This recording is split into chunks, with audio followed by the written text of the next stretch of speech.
Okay, and Lucy will give the microphone to you to start with the introduction part, and then we'll pass it to the next one.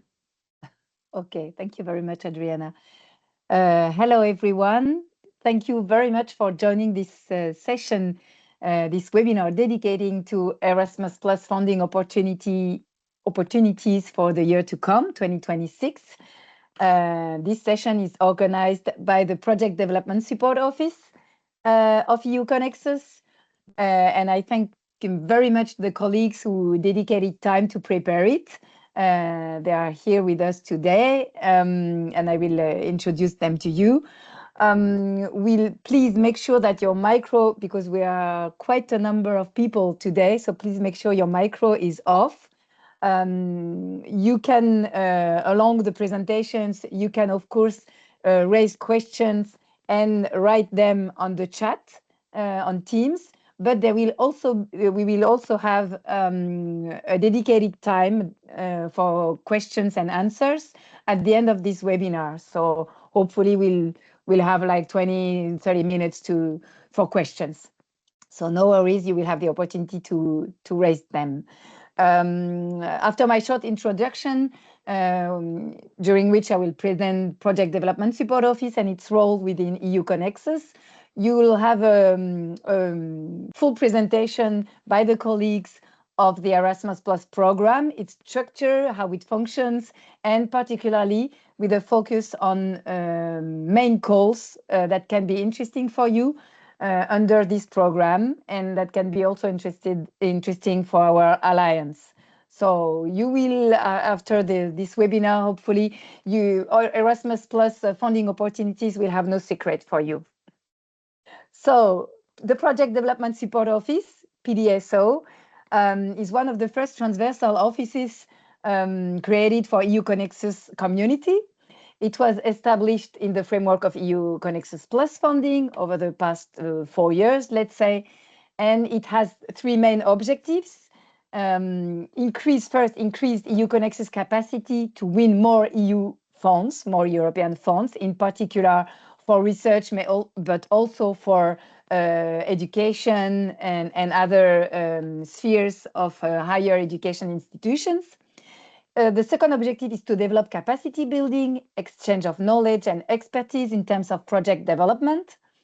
And last but not least, the Project Development Support Office aims at increasing also collaboration among the partners of the Alliance, particularly with regards to smart urban coastal sustainability challenges.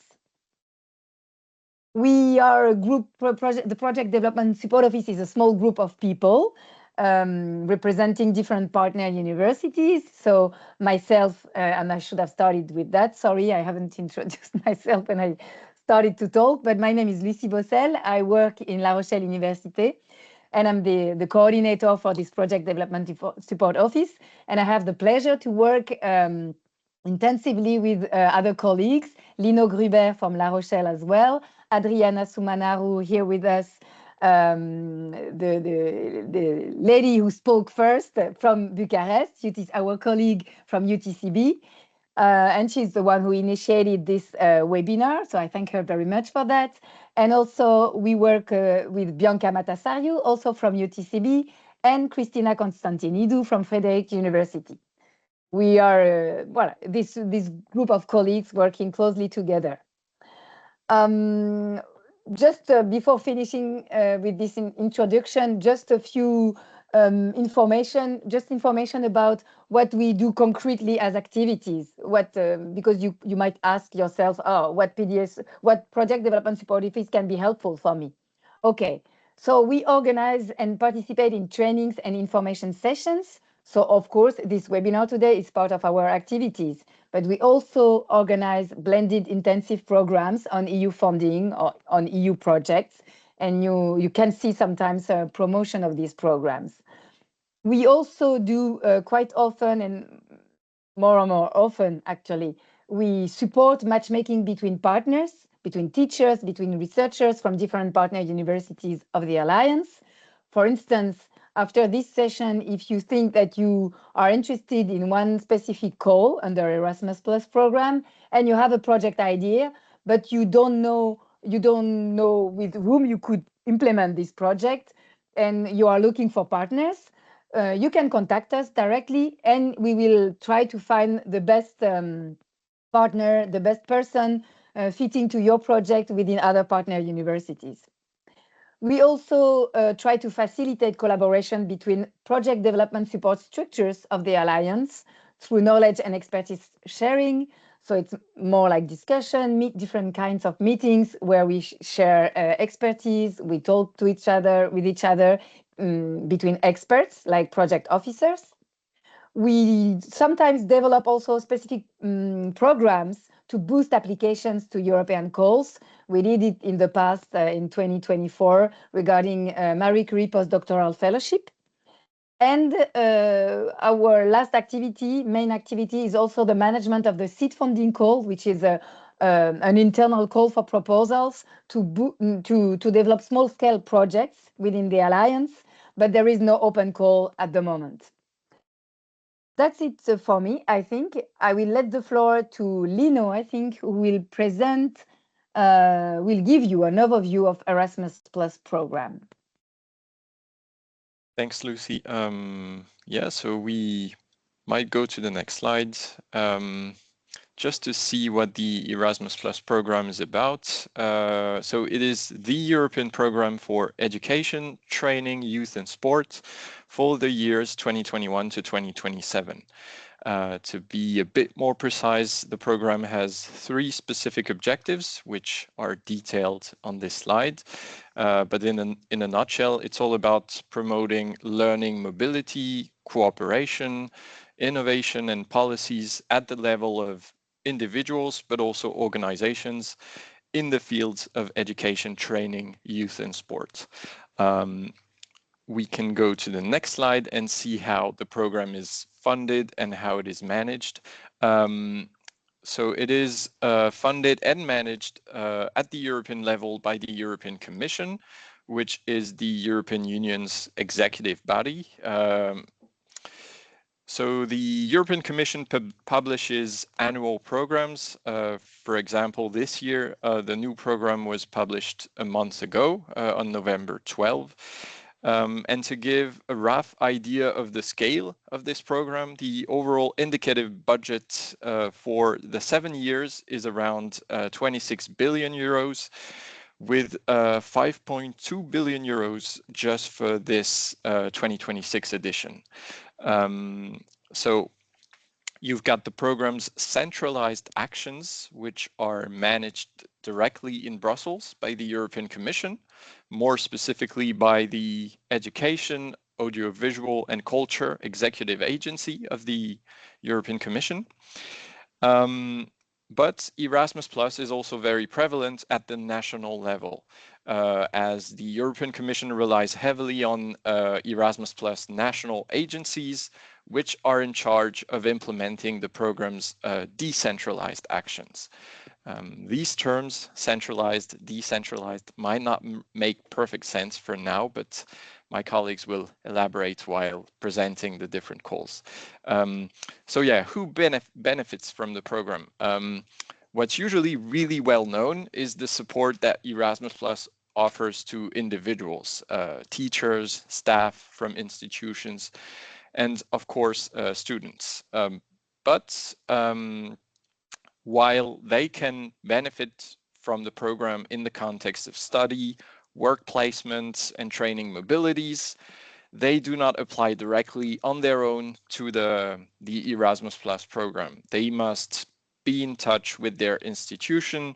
Usually it is the international office that's in charge of managing their application. And that being said, what interests us more today is the second type of beneficiary, organizations. As Lucy mentioned at the beginning, we would like to help foster the development of joint Erasmus Plus proposals within EU-CONEXUS. So organizations can, of course, participate in Erasmus Plus, and funding is available for partnerships and cooperation between organizations, as my colleagues will detail a bit later in the presentation. In terms of eligibility, we can, sorry, just back to the previous one. Yeah, just in terms of eligibility, you've got the 27 EU member states plus 6 other countries that are associated to the program. All of these countries can fully participate in all actions of the program. You don't have to ask yourself if they can, but then you've got other types of countries, which are called third countries not associated to the program. And these countries are divided into different regions of the world. We actually have 14 regions, I believe, and these countries can be eligible to some Erasmus Plus calls, but you have to check carefully if that applies to the call that you have in mind. If we go to the next slide now, we can say a quick word on the program's 4 horizontal priorities, which are very important because they should be taken into account in proposals, as my colleagues will specify later. If you read the Erasmus Plus program guide, you will see that each specific call has specific requirements, and there's always a paragraph that focuses on how your proposal could match the horizontal priorities. So these priorities are aligned with some of the major policies at the European Union level. And also, you should note that each country has its own focus on some of these 4 priorities, and the focus might not be the same from one country to another. Now, if we go to the next slide, we have a bit more detail on some of the horizontal priorities. So the first one is inclusion and diversity. So the Erasmus Plus program seeks to promote equal opportunities and access, inclusion and fairness across all of its actions, across all of its calls. It is in line with the inclusion and diversity strategy, which has been defined by the EU to better support outreach to participants facing obstacles to participate in European projects. These types of people can be people with disabilities, health issues, social, economic, and geographical barriers, or cultural differences. The second horizontal priority is about the digital transformation. And the goal here is to support the digital transformation by enhancing digital skills and exploring how to exploit new opportunities that derive from digital technologies, such as artificial intelligence for teaching and learning, for example. And to do that, Europe needs education, training, and youth systems that are fit for this digital age, which is in line with the EU Digital Education Action Plan. Now, if we go to the next slide, we've got the next 2 priorities. One is about the environment and the fight against climate change. So indeed, projects should be designed in an environmental friendly way and incorporate green practices wherever possible. And they should also encourage everyone involved to discuss and learn about environmental issues, reflect on alternative, greener ways of implementing project activities. This, of course, is in line with the European Green Deal that's very well known. And then the 4th priority is about participation in democratic life, common values, and civic engagement. And the goal here is to address the citizens' limited participation in democratic processes and their lack of knowledge about the European Union. So the idea is really to strengthen their understanding of the EU from an early age, and also to foster a sense of belonging to the European Union. Now, if we go to the next slide, we will see that there are different types of actions within Erasmus+. And I'd just like to give you a quick overview before my colleagues dive into more specific calls. So what can we see? We have different types of actions that make the program what it is. And depending on what you're looking for, you will need to explore one of these actions. So the plan is I go through very quickly what these actions are about. And then my colleagues will highlight calls from specifically key actions 2 and 3 that might be of interest for EU-CONEXUS. So key action 1, the key word here is mobility. So the focus is really on mobility of learners, teachers, staff, young people, and also professionals in the fields of education and youth. Mobility projects can be submitted by organizations working in these fields, and they're expected to bring positive, long-lasting effects on the participants and participating organizations involved. As I mentioned previously, a really good contact point for you if you're interested specifically in Key Action 1 would be the international office from your institution. We are not going to elaborate on Key Action 1 during this presentation, as we would like to focus more on collaborative projects that could emerge from EU-CONEXUS. And we will see that key actions 2 and 3 are particularly interesting for that. So key action 2, the key word is cooperation. So it is designed to provide support for cooperation projects between organizations that would aim to exchange good practice, explore new technologies, develop innovative teaching and learning methods, and support non-formal learning at a European level. For key action 3, the keyword would be policy.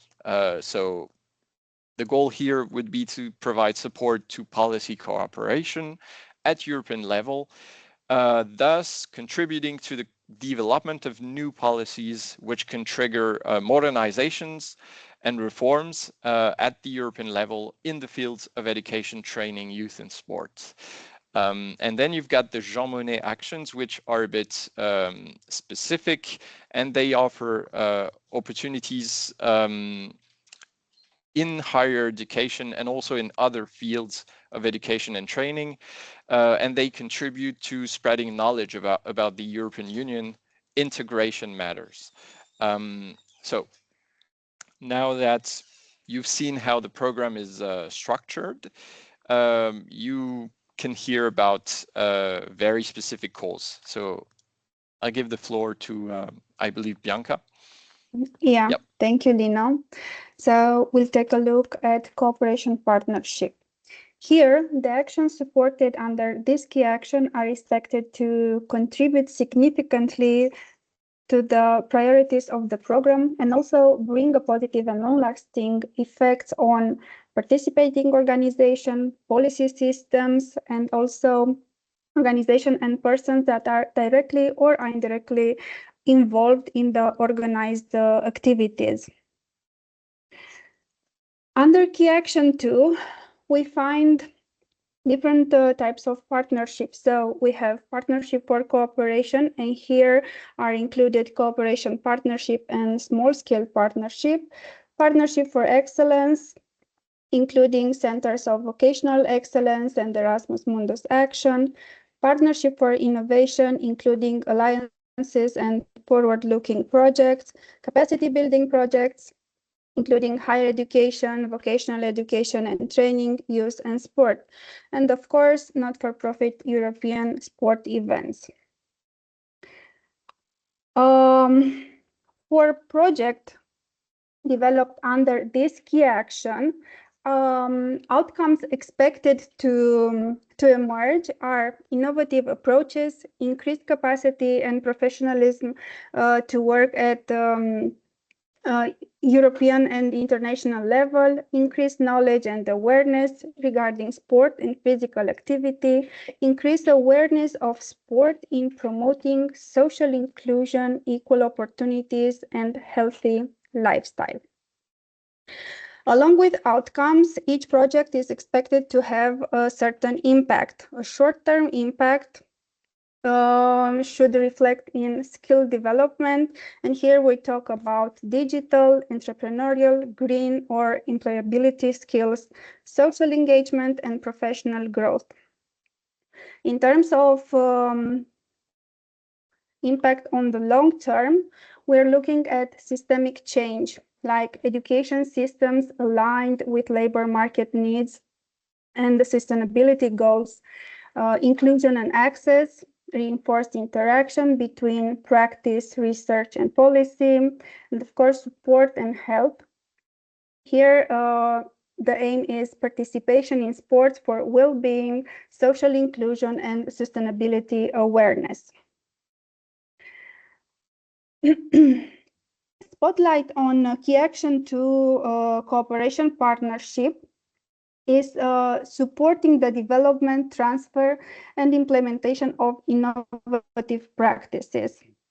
Like Lino mentioned earlier, this key action searches for working together. So joint initiatives are very well received, promoting cooperation, peer learning, exchanges of experience at European level. So projects can address different sectors, and besides the priorities of the call, the general priorities, these sectors have also specific priorities. So our projects, if we aim to submit them under this key action, should address at least one or more general priorities and also specific priorities for each sector. Here we're going to take a look at higher education. So the priorities for higher education are rewarding high quality learning, supporting STEM and participation of women in STEM, promoting interconnected higher education system, and supporting higher education institutions in cooperation with Ukrainian counterparts. The other two sectors that we put focus on are youth. And here priorities are strengthening basic skills, employability, and young people's sense of initiative and entrepreneurship, increasing quality, innovation, and recognition of youth work, and supporting response of youth field in Europe to war in Ukraine. For sports, the priorities are encouraging a healthy lifestyle for all, promoting integrity and values in sport, and also promoting education in and through sport. On this slide, there are more details regarding each priority for higher education. So rewarding high quality, here we put focus on innovative pedagogies, small learning units in line with the European approach to micro-credential, supporting STEM. Here, the focus is put on developing and adapting curricula skills in regard of STEAM approach, and also empowering and encouraging women participation in STEM fields of study, and especially in engineering, ICT, and advanced digital skills. Also here are included mentoring programs for students to pursue STEM and ICT. When we talk about promoting interconnected higher education, here is very well encourage strengthening this cooperation between higher education institutions across Europe. In terms of cooperation with Ukrainian higher education institutions, here we talk about supporting Ukraine in reshaping and rebuilding its higher education institutions, joining educational activities and programs, cooperation in the innovation ecosystem, and increasing digital and green skills. In the field of youth, the specific priorities are also a little bit with a little bit more details here. So strengthening basic skills at the core of this priority is inclusion and employability of young people with fewer opportunities. Projects should aim to increase the sense of initiative, social entrepreneurship, and ease their way to adulthood. Increased quality, innovation, and recognition of youth work.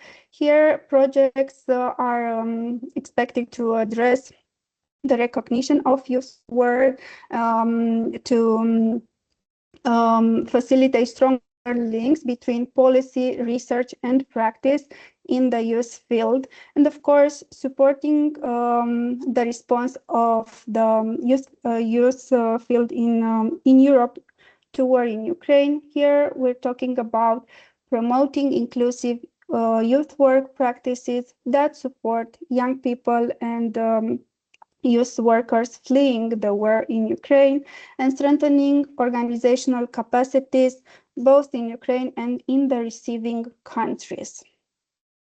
For sports, specific priorities are aiming to encouraging healthy lifestyle. Here, projects should promote healthy and active lifestyle for all by raising awareness of its benefits and encouraging participation in sport and physical activities, promoting traditional sports and games. Also, in terms of promoting integrity and values in sport, here we are talking about encouraging people to avoid doping, match fixing, and all sorts of corruption that could be present in sport. Promoting education in and through sport focuses on supporting skills development in sport, encouraging careers for athletes, promoting the quality for coaching and staff, and also using mobility as a tool for improving qualification and promoting employability through sport.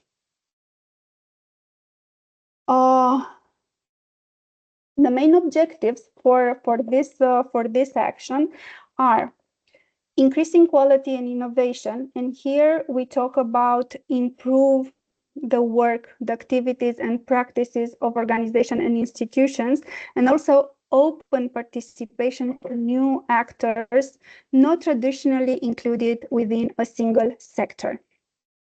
Building transnational and cross-sectorial capacity. Here we talk about strengthening organizations' ability to collaborate internationally and also foster collaboration across educational, training, youth, and sport sectors. Another objective of this action is addressing common needs and priorities. So here we talk about tackling shared challenges in education, training, youth development, also offering support support for initiative in environmental sustainability, digital transformation, and inclusion. Another objective would be enabling transformation and change. And here, projects could introduce new approaches tailored to each organization's context and needs, drive improvement at individual, organizational, or sectoral level. A short overview regarding other aspects of cooperation partnership. So the duration of the project should be between 1 or 3 years, and the grants are in the form of lump sum, and are 3 categories of funding: 120,000 euros, 250,000 euros, and 400,000 euros. The way of organization is a consortium, and here we have minimum 3 organizations from 3 different program countries. The call opens usually now in December and will close on 5th of March. And the projects are expected to be applied through national agencies. These lump sums allowance are fixed, and at the beginning of the project, when you start working on your idea and start developing the project, you should choose the one that you are sure will cover all the costs related to the implementation and eligible activities contribution for you and also for your partners.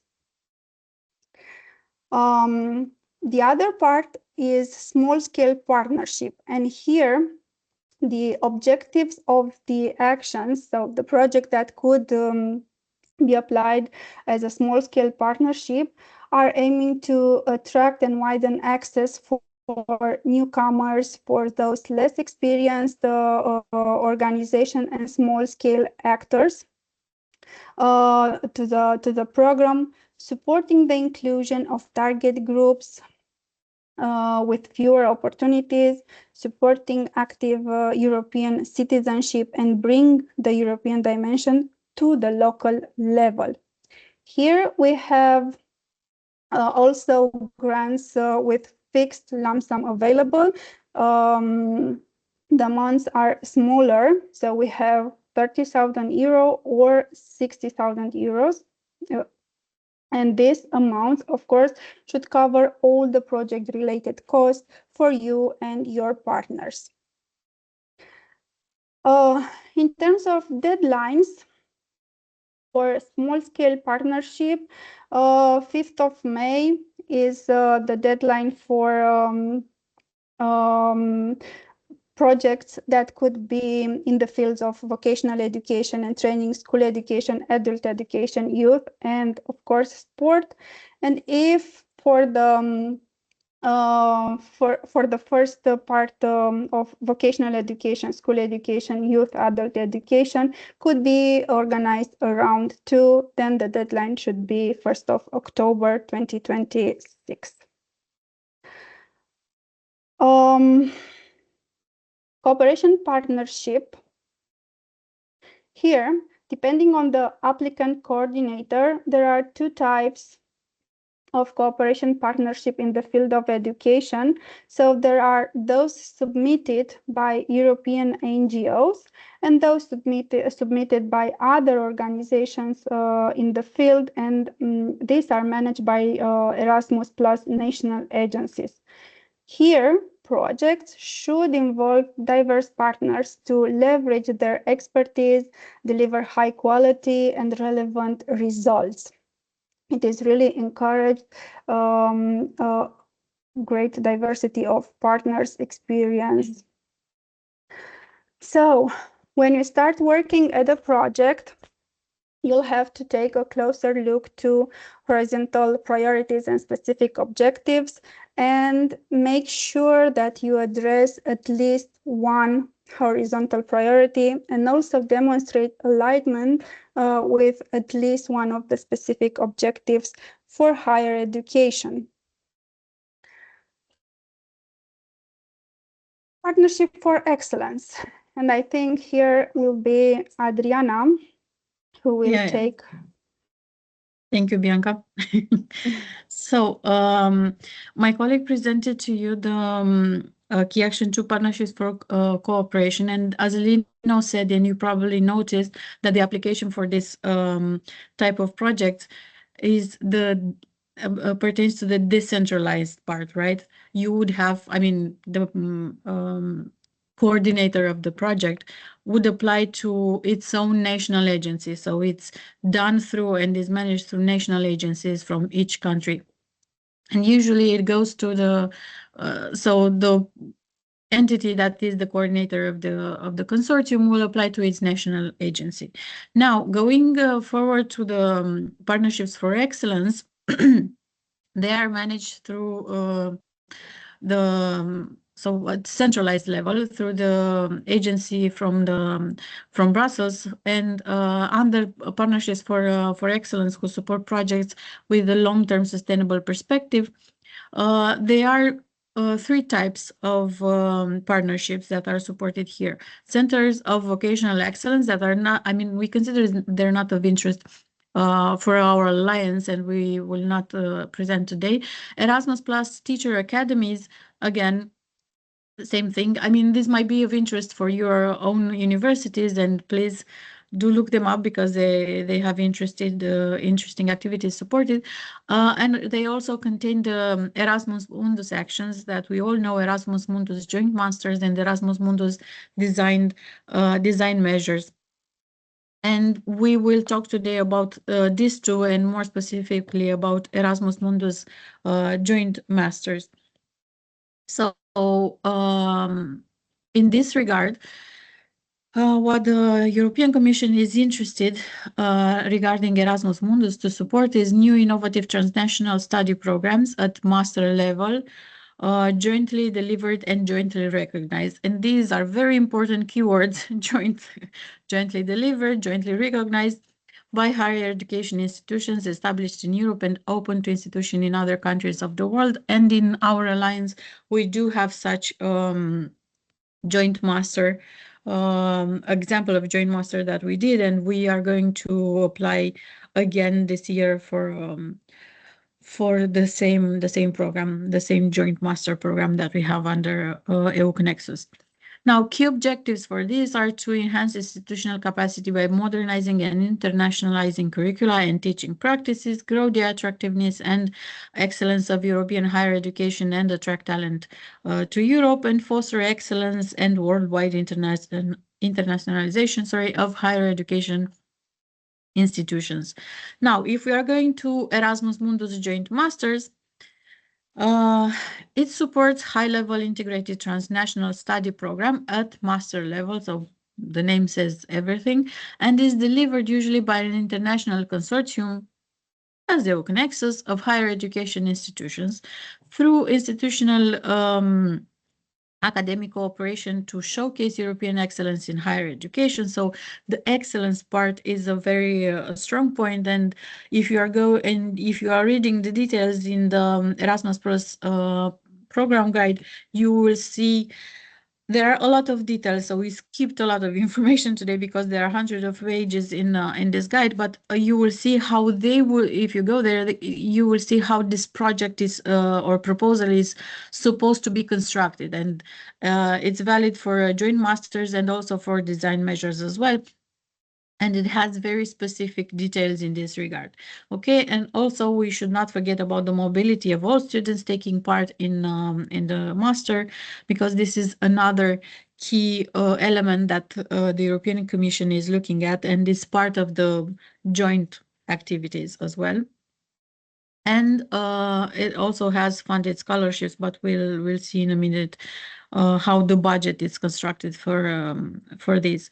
So the joint Erasmus Mundus Joint Masters are programs of excellence and should contribute to the integration and internationalization of European higher education area.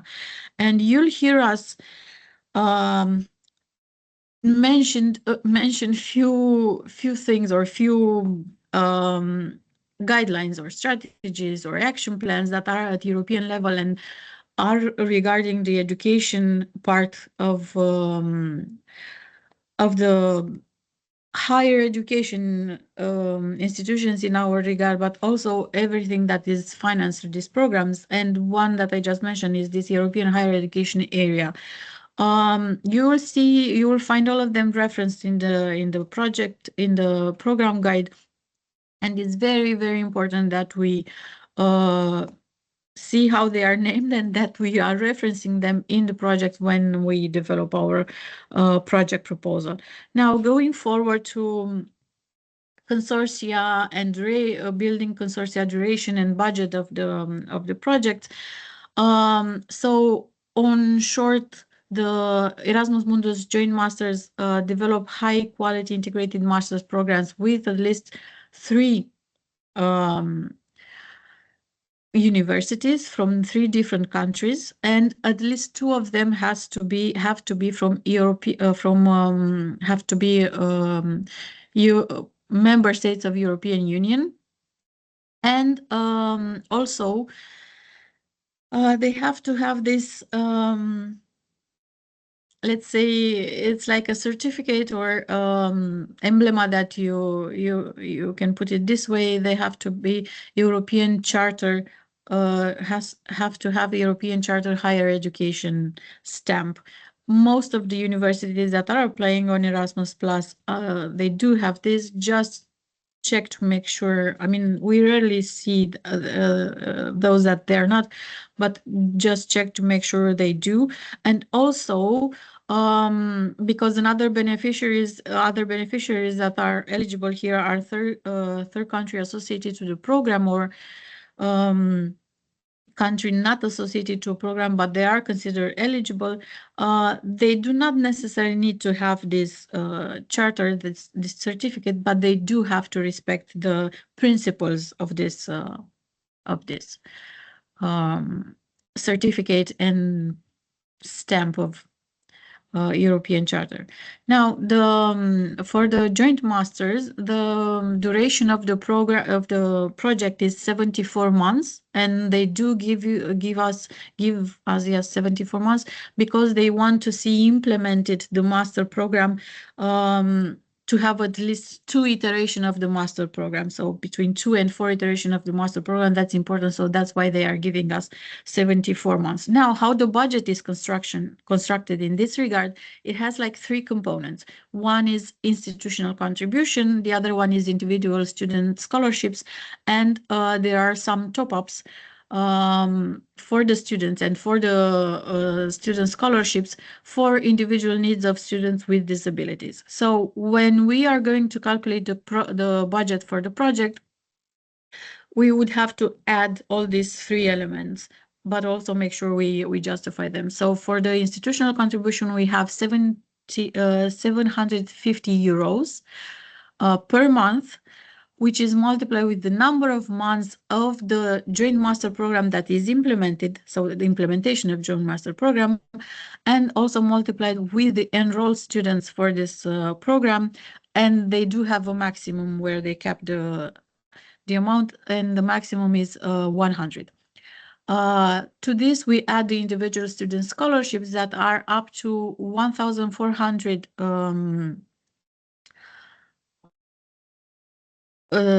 euros, multiplied with the number of months again of the implementing the joint master program, and multiplied with the total scholarships that are given under each project, and the number of scholarships is maximum 50.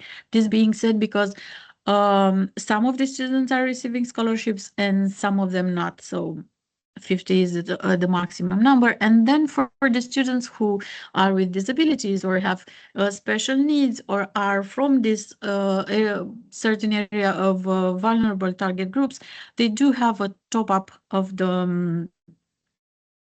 their scholarship. Now we made some calculations, and the total amount per project can amount to 5 million euros. Just to give an example, but again, it depends on all the calculations that we make along the way.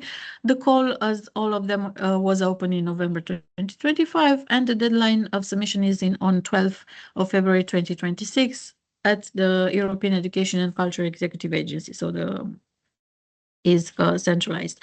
Now, for Erasmus Mundus design measures, they basically give us money to design the joint master programs, right? They are not dependent one of the other, but we can apply for receiving money to design all the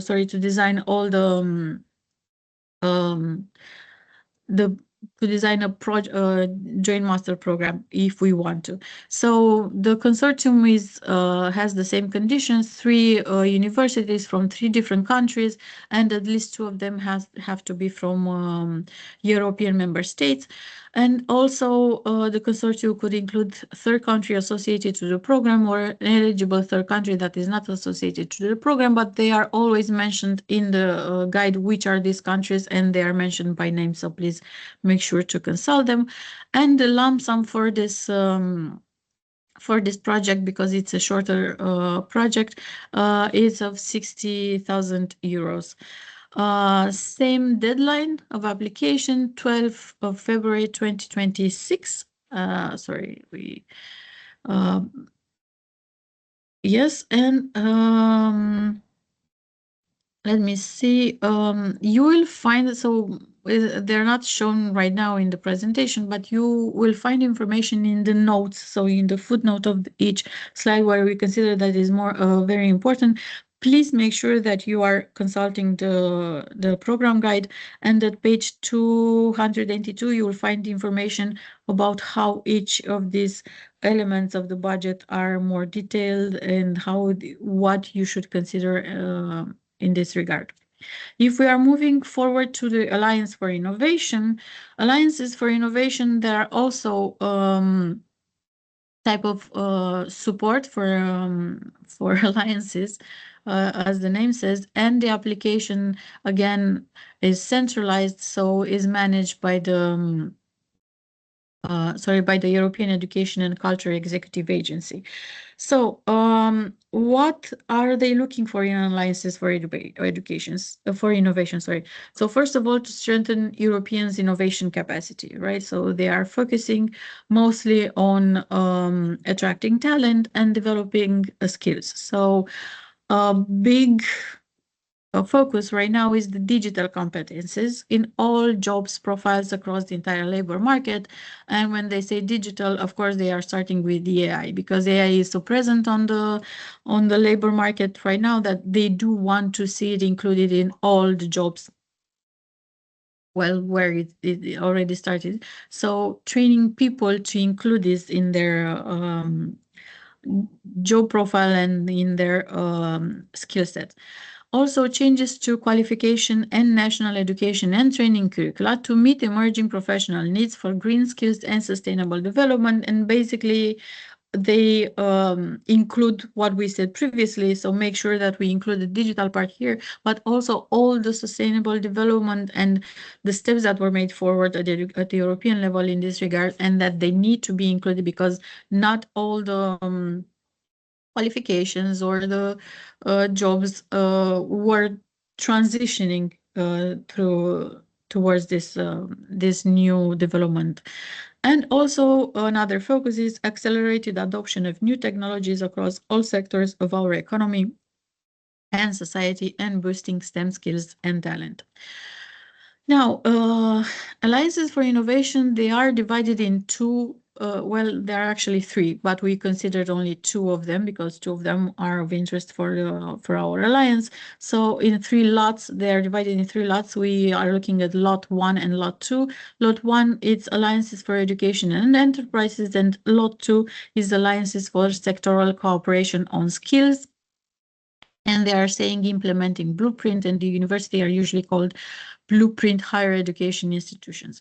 So for if we are moving to lot 1, alliances for education and enterprises, they are targeting new innovative and multidisciplinary approaches to teaching and learning, supporting skills development in the STEM domains, as we said, fostering the setting up of incubators within education and training institution, supporting dedicated joint programs or developing jointly micro-credential and supporting mentorship for startups, and scale-ups in the sectors crucial for Europe's competitiveness, stimulating a sense of initiative and entrepreneurial attitudes, mindsets, and skills in learners, educational staff, and other workers, improving the quality and relevance of skills development and skills developed and certified, facilitating the exchange and co-creation of knowledge between higher education and vocational education and training research, the public sector and the business sector, and building and supporting effective and efficient higher education training system.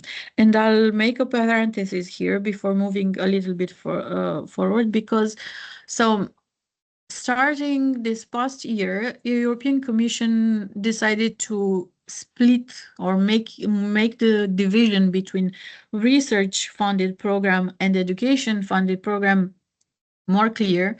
So some of these calls that we see in 2026 program guide do reflect this. So they changed a little bit. For instance, this type of course, the one on Lot 1, Alliances for Education and Enterprises, and the other one, but not only. So they changed a little bit sort of everything that has to do with Erasmus Plus funding calls and made it more clear. So you would see here activities and actions and objectives that they are targeting that you would previously would find, for instance, under Horizon Europe, and you will see in Horizon Europe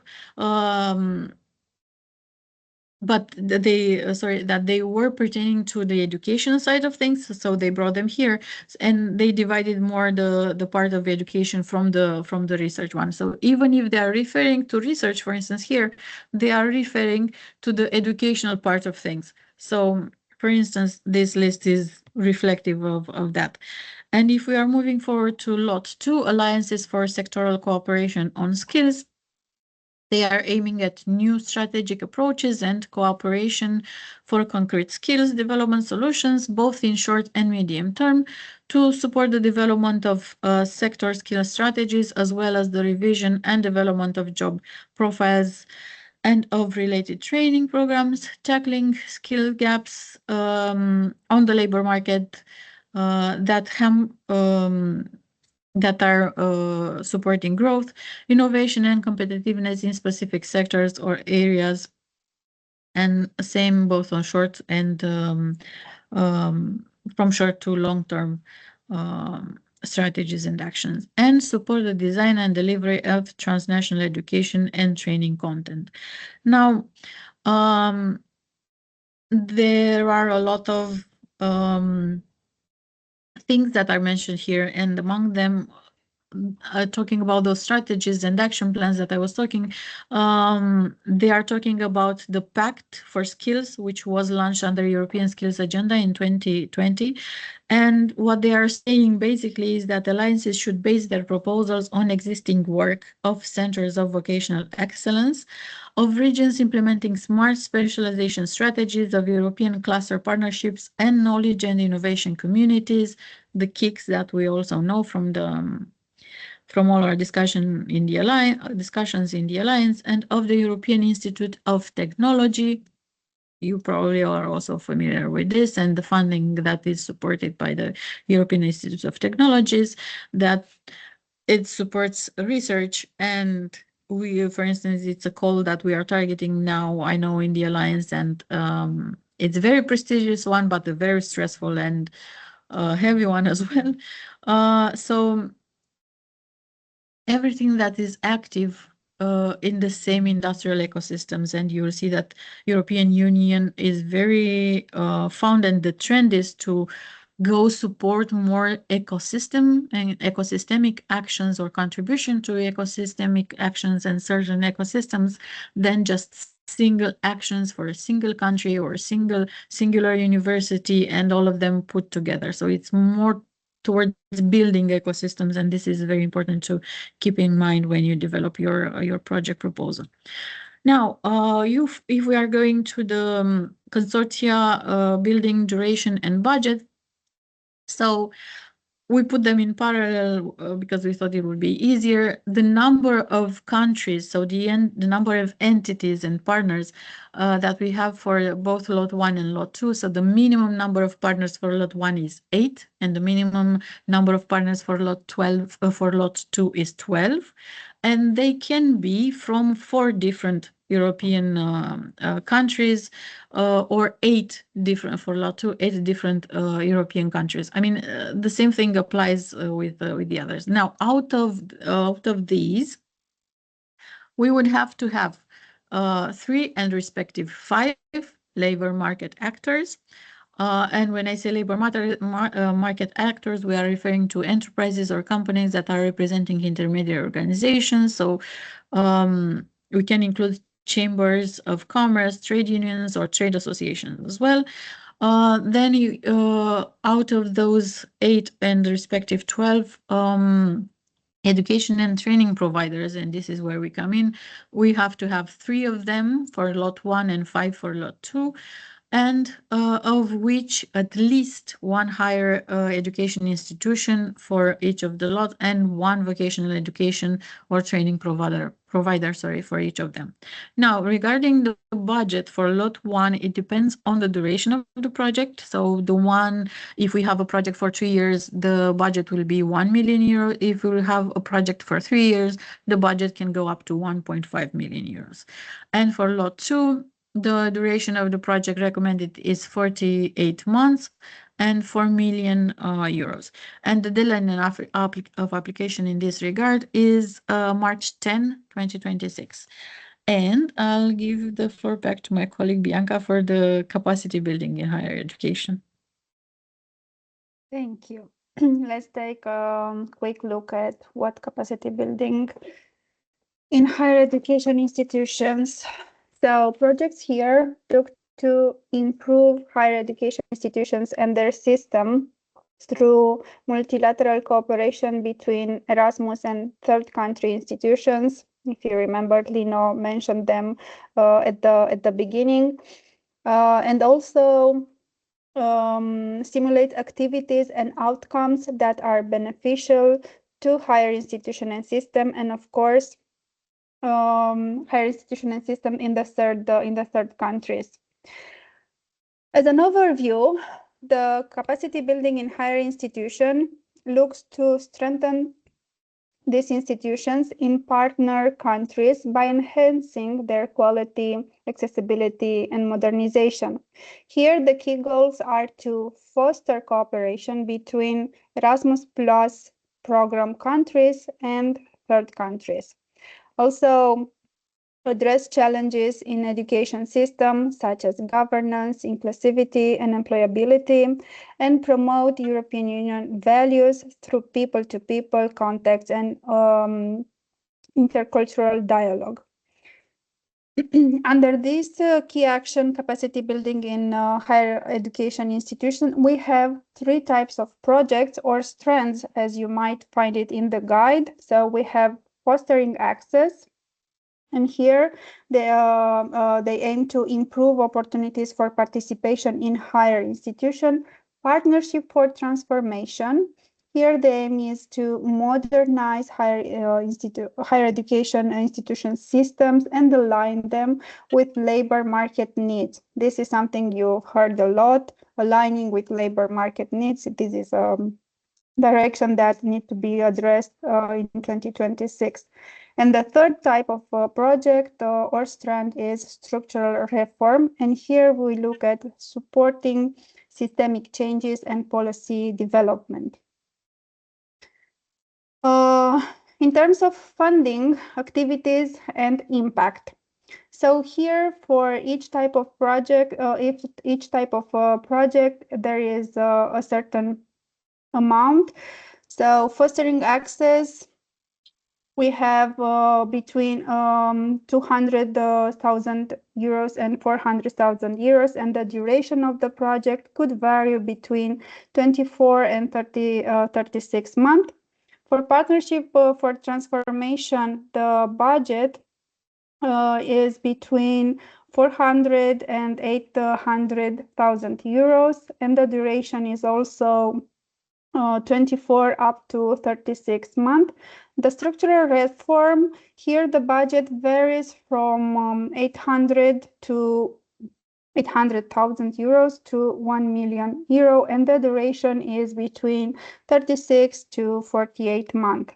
The activity supported here under this key action is development of new curricula and educational programs, capacity building in governance and management of higher education institutions, and establishing international partnership and regional cooperation.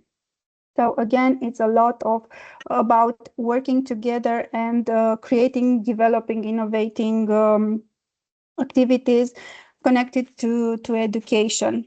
Expected impact here is modernized and internationally connected higher education institutions, improved employability of graduates and alignment with labor market needs, and also strengthen collaboration between higher education institutions and different stakeholders, together fostering inclusion and innovation. Adriana, I think it's back to you. Thank you. So I'll try to go faster. So for key action 3, as Lino said, is the key action and is the a pillar of the Erasmus Plus funding program that provides support to policy cooperation at European Union level and contributes to the implementation of existing policy and the development of new policy that are resulting in modernization and reforms at European Union, and system level in the fields of education, training, youth, and sport. And honestly, in the past years, so starting from last year, and I think year previously to that, so past 2 years, and this would be the 3rd year. Oh, and this is also a centralized action. So in the past 3 years, we see a trend that we are moving a little bit more towards youth in regard to this key action. And as I was mentioning in the comments, youth means from 13 years old to 30 years old individuals, right? So it includes high school, higher education institutions, and also the part that comes, well, postgraduate, let's call it like this, and people that are being prepared and inserted to the labor market. So the part that is more towards adult training as well. And there are a lot of actions. So it's a long list of actions that are mentioned under key action 3. And please read the guide because I'll skip over them. That is just so on short, at the European level, it's very important to support the implementation of European Union policy agenda on education, training, youth, and sport. So as I said, all the strategies that are developed and published at the European level, and they are expected them to see, I mean, every state member is expected to contribute to this with the actions that are funded through Erasmus Plus. All the action plans that are also developed and everything that we do in consortium, in the consortia, in the alliances, and at national level as well, are supposed to feed into this and support this type of actions. And so these 2 slides are both regarding this. And if we are going to the action supported for 2026, as I said, the supported action is the European Youth Together. And they are targeting both youth organizations, which means NGOs and also public bodies, right? That there are the organizations, they are looking at organizations that are working at grassroots level and larger organizations. So that's why universities are also part of this. Okay, and the consortium must be formed of minimum 5 applicants, beneficiaries, so minimum different 5 juridical entities, let's put it this way, not affiliated entities, they don't count. And they have to be from at least, so from different 5 EU member states and or third countries associated to the program. Again, please go and consult the guide because it has a lot of details in this regard, and pay very much attention because at least on key action 3, the same organization can submit only 1 application as coordinator,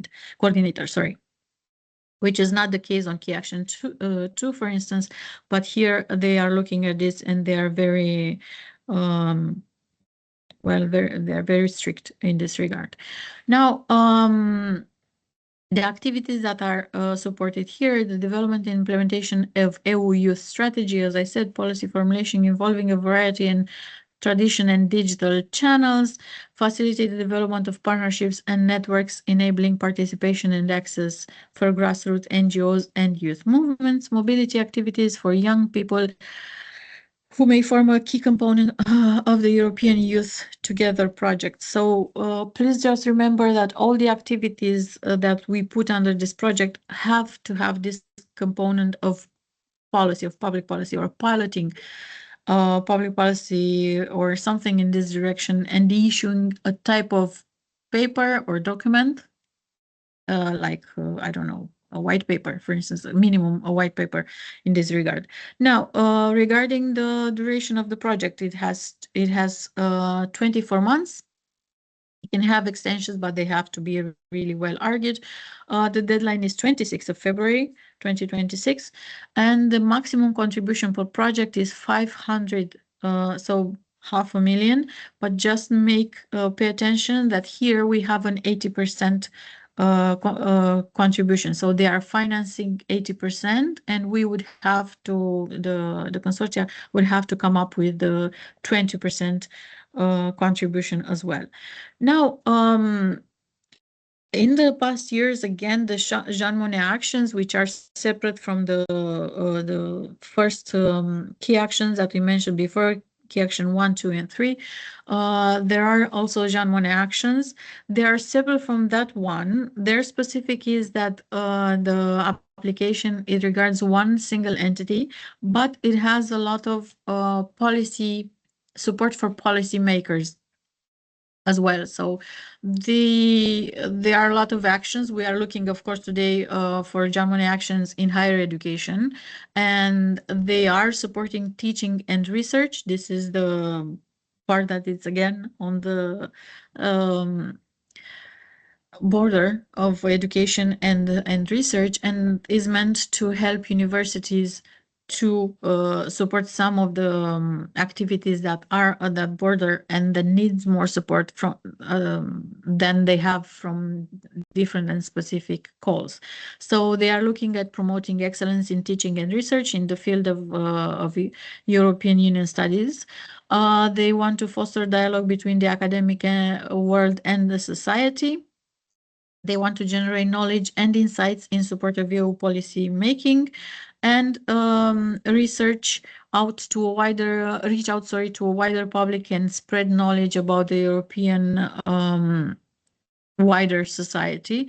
And they want to function as a vector for public diplomacy towards third countries. So that's another thing that is very important to remember. And they have like three components. So the research and the actions for higher education and teaching and research, they are organized in three parts. One part is modules, the other one is chairs, and the other one is Jean Monnet Centers of Excellence. So the modules are support for teaching programs or courses in the field of European Union studies offered at a higher education institution. The chairs are teaching posts with specialization in European Union studies, as you will see in the guide, for university professors and for a duration of 3 years. And the Jean Monnet Centers of Excellence, they have a major role in reaching out to students from faculties not normally dealing with European Union issues, as well as to policymakers, civil servants, and organized civil society, and the general public at large. So the eligibility in this regard and the consortia, the applicant has to be a higher education institution and established a new member state or third country associated with the program, or third country not associated with the program, as we are used as by now. The duration of the project is 36 months, and now depending on the form that you of the project that you want to apply for, there is 35,000 euros for Jean Monnet modules, 60,000 euros for Jean Monnet chairs, but make sure you read the guide, because there is a 70% 75 contribution here, so which would imply a 25% contribution from the university, and Jean Monnet Centers of Excellence, which they have 1,000 euros. Now everything usually it depends on the number of teaching hours, so you will see the calculations and all the details for that in the guide at page 386. And the deadline of application is February 3rd this year. So we have 2 more slides that we are not going to present now, but they are support tool for Erasmus Plus. So this will help you in partner search if you need help. And also we have a few useful link from the guide and from the general agency that implements the project, and national agency as well, and from other sources that would be useful for this. And another thing that we didn't put on the slides, but we should mention, is that on 12th of January 2026, we will be organizing another session that will be on the process of application and on the application form for key action 2 partnerships for cooperation, because these are the most frequently encountered applications that we have in our alliance. So we would provide a bit more support and more details on the 12th of January, and we'll send out the communication soon for that session. Okay. If you have questions, and until someone is thinking of a question, I would like to answer to the question that was posted in the chat regarding the eligibility of staff costs for key action 2 cooperation partnerships. Yes, as I said, the salaries are eligible, but what is very important to keep in mind on Erasmus Plus compared to Horizon Europe, for instance, on Erasmus Plus, the amounts that are dedicated to salaries are more symbolic than covering. So they usually say that this is the contribution to the salaries of the people who are implementing such projects, and it's a small symbolic contribution. This is how they usually put it in the info sessions, or if you go to a training that would support you to develop the project. So these were the additional thing that was I wanted to mention for the answer of that question, that they're not as generous as for the Horizon Europe. They do have a model that you can find, and usually, even if the application is centralized, you can find support at your national agency. So you have a link in our PPT for the national agencies. If you don't know which is your national agency for who operates the funds locally for Erasmus Plus funding program, and you can find there, you can give them a call, and they can provide you with information and answer questions that you also may have. And we'll also support you as much as we can. If we have other questions. Yes, we have one more. Participants, their fields and bases exist. A list of interested. What do you mean, a list of interested possible projects participants and their fields and bases? I mean, the discussion today is among the members of the alliance. So they would be the project participants, if we are referring to this.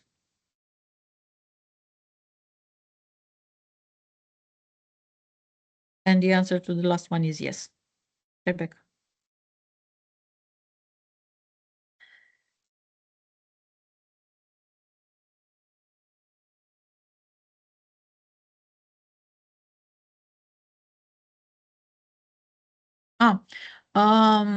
Okay, so we wrote on our slides just the very short information, but for each of the calls, so each of the specific call that they have, and you'll find in the guide, and it's very easy to, so if you are going to the, I don't know, the first page where you say it's coming only the word in Romanian right now, cuprins, where you will see which of the projects and calls are open and the number of pages, and you click on the one that you are interested, it will take you to the page of interest and will explain, and you'll find there the eligible beneficiaries, and there is a bit more detailed. than we had on our slides, because there are a lot of details and a lot of words, and our slides would have gone to 100. Okay. Yes, thank you. Okay, table of contents was the expression that I was looking for. Thank you. So if you go to, I don't know, go further down, scroll down a little bit, because this is key action 1. So if we go on key action 2 somewhere and click on it, cooperation partnerships, for instance. Okay. So these are the general information, and then you will find the eligibility ones. And you will find the eligible beneficiary in the PPT.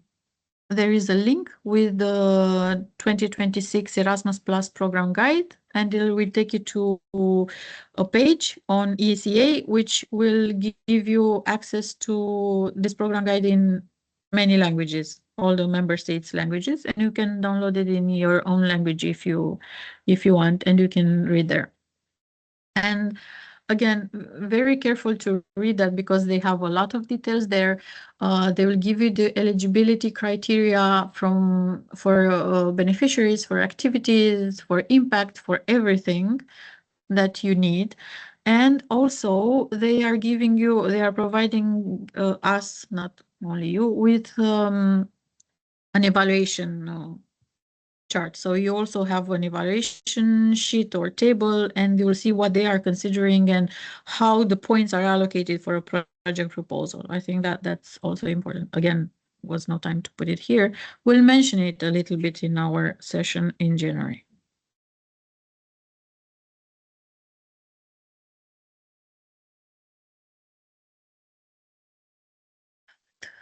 What's the name of the link of this document? Oh, so on our, Bianca, can you share the I will put the link in the slide? chat. No, Just a the second. last, yes, and the last slide of Yeah. the. Okay, So just a it's second. Erasmus program guide. Okay, is there a specific website that lists project ideas that we can link with a future project? Not necessarily. For example, another institution might have similar idea that could link with other. But if you are going on, you can find the information on funding and tenders, because it's the same portal, is the same platform that where we are applying. Okay, so if you are searching on that portal, you will find the information for the centralized, and you will find projects that were admitted, at least the short description of the projects that were submitted in the previous years. And also on the national agencies page, you will find information regarding the project proposal that were submitted previously in the previous years. And don't be scared. Some of the agencies are some of these calls are very competitive, meaning that in the list that you will find published on the national agency, you will find projects that were admitted or that passed the evaluation, and projects that were financed, and they're not usually the same. I mean, depending on the funds that they have at national level, they are funding a certain number of projects. The others that were admitted are basically on a waiting list, but they don't necessarily get funded.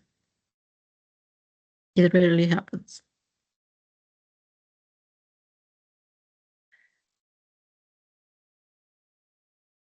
Our pleasure.